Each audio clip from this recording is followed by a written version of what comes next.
माझे नाव सौ गंगावती गणेश पाटील. माझे वय 61 वर्ष आहे. मी मूळ जळगावची राहणारी आहे. मी समर्थ रामदास स्वामींचे मनाचे श्लोक क्रमांक 2 सांगत आहे. मना सज्जन भक्ती पंथेची जावे, तरी श्रीहरी पाविजेत स्वभावे. जनी निंदते सर्व सोडून द्यावे, जनी वंदते सर्व भावे करावे. मना सज्जन भक्ती पंथेची जावे. सज्जन लोकांनी नेहमी भक्ती मार्गात असावे. भक्ती मार्ग म्हणजे सारखे देवाजवळ बसून सारखी त्याची पूजा करत राहणे असे नाही. देव फक्त श्रद्धेचा भावाचा भुकेला असतो. तरी श्रीहरी पाविजे तो स्वभाव. श्रीकृष्ण सांगतात की स्वभावाप्रमाणे देव त्यांना इच्छित फल देत असतो.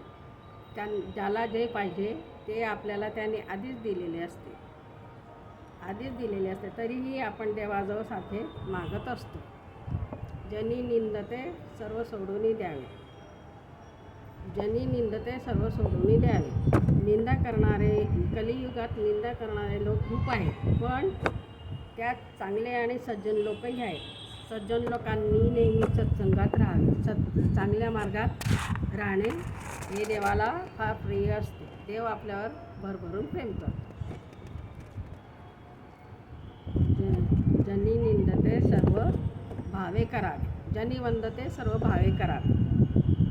मनाला भावाप्रमाणे देव आपला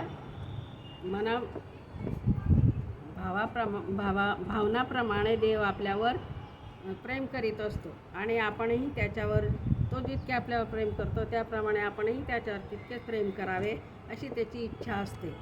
आणि सर्वांच्या इच्छा तो पूर्ण करत असतो. तरीही लोकांचे समाधान होत नाही. या जगात असे काही खूप लोक आहेत की ते सारखे देवाजवळ मागतच असतात, तरीही त्यांना समाधान मिळत नाही, असे रामदास स्वामी या श्लोकातून सांगत असतात. हे समर्थ रामदास स्वामी सांगतात भक्ती मार्ग 2, एक भक्ती मार्ग आणि एक कर्म मार्ग. जय जय रघुवीर समर्थ.